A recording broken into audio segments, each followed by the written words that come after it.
ये कहानी है गौतम बुद्ध और एक ऐसे डाकू की जो लोगों की उंगलियां काट के उसको गले में डालता था। जब गौतम बुद्ध का उससे सामना होता है तब क्या वो गौतम बुद्ध से सामना कर पाएगा, तो चलिए जानते हम इस कहानी से। कहानी शुरू करने से पहले हमारे चैनल को लाइक और सब्सक्राइब करें और अच्छी लगी हो तो कमेंट बॉक्स में कमेंट करें। तो चले कहानी शुरू करते हैं। मगध देश के जंगलों में एक खूंखार डाकू का राज हुआ करता था। वह डाकू जितने भी लोगों की हत्या करता था उनकी एक एक उंगली काटकर माला की तरह गले में पहन लेता। इसी वजह से डाकू को सभी अंगुलिमाल के नाम से जानते थे। मगध देश के आसपास के सभी गांवों में अंगुलिमाल का आतंक था। एक दिन उसी जंगल के पास के ही एक गांव में महात्मा बुद्ध पहुंचे। साधु के रूप में उन्हें देखकर हर किसी ने उनका अच्छी तरह स्वागत किया। कुछ देर उस गांव में रुकते ही महात्मा बुद्ध को थोड़ा अजीब सा लगा। तभी उन्होंने लोगों से पूछा, आप सभी लोग इतने डरे और सहमे सहमे से क्यों लग रहे हैं? सबने एक एक करके अंगुलिमाल डाकू द्वारा की जा रही हत्याओं और उंगली काटने के बारे में बताया।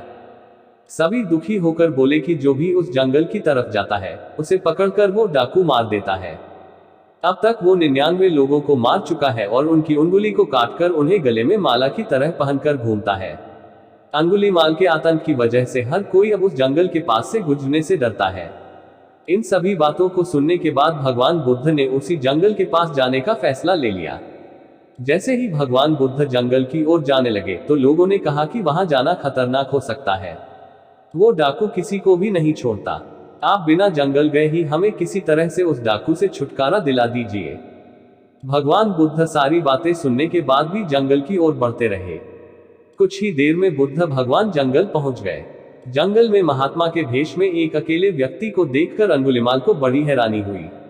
उसने सोचा कि इस जंगल में लोग आने से पहले कई बार सोचते हैं, आ भी जाते हैं तो अकेले नहीं आते और डरे हुए होते हैं।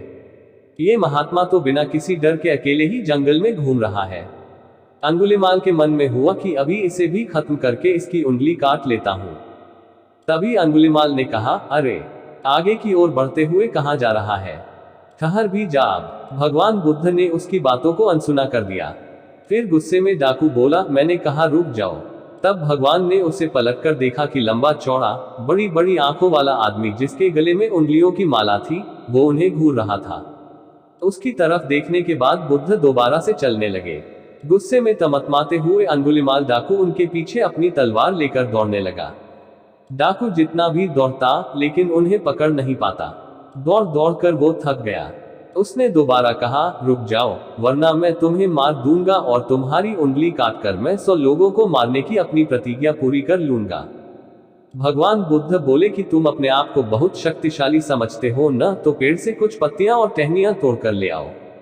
अंगुलिमाल ने उनका साहस देखकर सोचा कि जैसा ये कह रहा है कर ही लेता हूं। वो थोड़ी देर में पत्तियां और टहनियां तोड़कर ले आया और कहा, ले आया मैं इन्हें। फिर बुद्ध जी कहने लगे, अब इन्हें दोबारा पेड़ से जोड़ दे। ये सुनकर अंगुलिमाल बोला, तुम कैसे महात्मा हो, तुम्हें नहीं पता कि तोड़ी हुई चीज को दोबारा नहीं जोड़ सकते हैं? भगवान बुद्ध ने कहा कि मैं यही तो तुम्हें समझाना चाहता हूं कि जब तुम्हारे पास किसी चीज को जोड़ने की ताकत नहीं है तो तुम्हें किसी वस्तु को तोड़ने का अधिकार भी नहीं है। किसी को जीवन देने की क्षमता नहीं तो मारने का हक भी नहीं। ये सब सुनकर अंगुलिमाल के हाथों से हथियार छूट गया। भगवान आगे बोले, तू मुझे रुक जा कह रहा था, मैं तो कब से स्थिर हूं। वो तू ही है जो स्थिर नहीं है। अंगुलिमाल बोला, मैं तो एक जगह पर खड़ा हूं, तो कैसे अस्थिर हुआ और आप तब से चल रहे हैं? बुद्ध भगवान बोले, मैं लोगों को क्षमा करके स्थिर हूं और तू हर किसी के पीछे उसकी हत्या करते हुए भागने की वजह से अस्थिर है। ये सब कुछ सुनकर अंगुलिमाल डाकू की आंखें खुल गईं और उसने कहा, आज के बाद से मैं कोई अधर्म वाला कार्य नहीं करूंगा। रोते हुए अंगुलिमाल डाकू भगवान बुद्ध के चरणों पर गिर गया। उसी दिन अंगुलिमाल ने बुराई का रास्ता छोड़ा और वो बहुत बड़ा सन्यासी बन गया। इस कहानी से हमें ये सीख मिलती है कि सही मार्गदर्शन मिलने पर व्यक्ति बुराई की राह को छोड़कर अच्छाई को चुन लेता है।